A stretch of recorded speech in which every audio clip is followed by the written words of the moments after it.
Hello बच्चों, 6th class. Last class में हमने अपना पार्ट 6 अव्ययपदानी यह पढ़ा था। आज हम इस चैप्टर की बुक एक्सरसाइज करेंगे, तो शुरू करते हैं। सबसे पहला प्रश्न है, मंजूषाया एक पदेन उतरता। मंजूषाया का मतलब होती है जो मंजूषा यानी कि हेल्प बॉक्स। ये जो आपको डार्क ब्लू पेन से लिखा हुआ, ब्लू इंक में लिखा हुआ दिख रहा है, यही हमारी मंजूषा है। इस हेल्प बॉक्स को बोलते हैं। एक पदेन में उत्तर दीजिए। एक पदेन का मतलब होता है कि वन वर्ड में आपको ही आंसर देना है। ओके, जैसे इंग्लिश में वन वर्ड करते हैं ऐसे ही। तो पहला क्वेश्चन है, त्वम कुत्र वससि। त्वम मतलब तुम, कुत्र मतलब कहाँ, वससि का मतलब है कि रहते हो। तो यहाँ पे आंसर है दिल्ली नगरे, कि दिल्ली नगर में। कहाँ रहते हैं? दिल्ली नगरे। इसी में हमारा सेकंड प्रश्न है, युवाम किम खादतै। तुम दोनों क्या खाते हो? तो आंसर है भोजनम। क्या खाते हैं? भोजनम यानी भोजन, खाना। इसका थर्ड प्रश्न है, तव नाम किम अस्ति।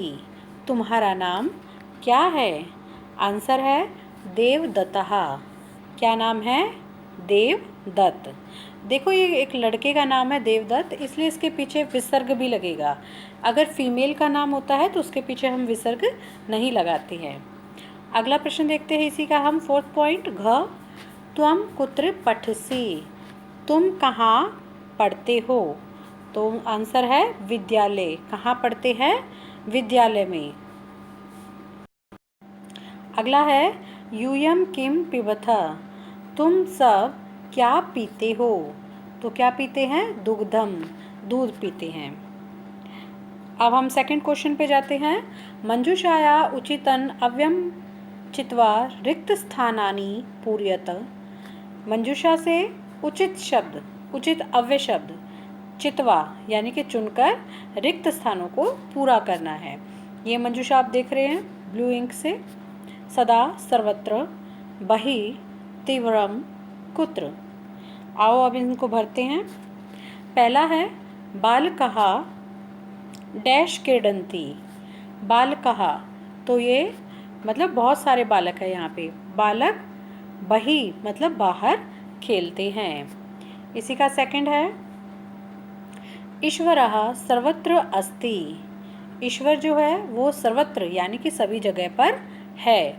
अस्ति का मतलब होता है। अब इसी में हम गे वाला पार्ट देखते हैं। स सदा सत्यम वदति। वह हमेशा सत्य बोलता है। वदति का मतलब होता है बोलना। इसी का अगला पॉइंट है, यूयम कुत्र गच्छत। तुम सब कहाँ जाते हो?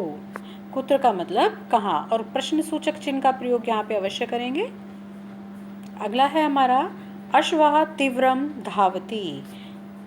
अश्व मतलब घोड़ा, तीव्रम का मतलब होता है तेज। तो अश्व जो है वो तेज धावती यानी कि दौड़ता है। धाव, धाव का मतलब क्या होता है? दौड़ना। तो ये हमारे दो क्वेश्चन हो गए यहाँ पे। अब हम आगे चलते हैं अगले पेज पर। ये हमारा थर्ड क्वेश्चन है, भाषा अवबोधनम, लेकिन इसका हमारा फर्स्ट क्वेश्चन है। Let's start. धातु नाम उचित रूपे रिक्त स्थानानि पूर्यत। धातु नाम, ठीक है, जो भी धातु दी गई है वो उचित रूप से चुनकर आपको रिक्त स्थानों में भरना है। सबसे पहला है, अहम, उच्चे, वदामी या वदसी। ऑप्शन में दो दे रखे हैं, या तो वदामी आएगा या वदसी आएगा। तो यहाँ देखिए, अहम ऊंचे, मैं ऊंचा बोलता हूँ, तो यहाँ पे वदामी आएगा। ये जैसे मैंने आपको सिखाया था, पठती, पठते, पठंती, तो ऐसे ही यहाँ पे जो लास्ट की जो लाइन होती है, पठामी, पठावा, पठामा, तो पठामी जो है वो फर्स्ट पर्सन के लिए यूज़ किया जाएगा। इसलिए अहम जो है वो सिंगुलर है, फर्स्ट पर्सन है, इसलिए इसके साथ हम वदामी का प्रयोग करेंगे। अगला देखते हैं, सेकंड, आवाम अत्र आगच्छाव। तो यहाँ पे हो जाएगा ये, आवाम अत्र आगच्छाव। हम दोनों यहाँ आ जाते हैं। ठीक है, अत्र का मतलब यहाँ और तत्र का मतलब होता है वहाँ, लेकिन यहाँ पे हमारे पास दो ऑप्शन है, आगच्छाव और आगच्छत। तो राइट ऑप्शन क्या है? आगच्छाव, क्योंकि द्विवचन आवाम जो है वो द्विवचन है और द्विवचन के लिए हम आगच्छाव यानी कि इसका प्रयोग करेंगे, क्योंकि द्विवचन की फॉर्म के लिए यही यूज़ किया जाएगा। अब अगला देखते हैं थर्ड वाला, आवाम तत्र क्रीडावः। हम दोनों, अत्र का मैंने बताया था कि यहाँ और तत्र का मतलब वहाँ, तो हम दोनों वहाँ क्रीडाव, क्रीडाव का मतलब होता है खेलना, क्रीड धातु इसका मतलब खेलना होता है, तो अगर दो के लिए यूज़ किया है तो क्रीडाव है। ठीक है।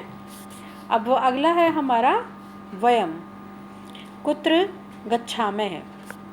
वयम मतलब हम सब, कुत्र कहाँ जा रहे हैं, तो यहाँ पे गच्छामः आएगा ना कि गच्छन्ति। ठीक है, वैसे बहुवचन में है ये तो, लेकिन यहाँ पे जो वर्ड है वो अहम आवाम वयम के अनुसार गच्छामः जो है इसके साथ प्रयोग किया जाएगा। अगला है वयम शनैः चलामः, हम सब धीरे चलते हैं। ठीक है, तो चलत ना होके यहाँ पे क्या हो जाएगा? चलामः है। ओके, अगले प्रश्न पे चलते हैं। उचित मेलनम कुरुता, मैचअप है आपके। सबसे पहला है अत्र।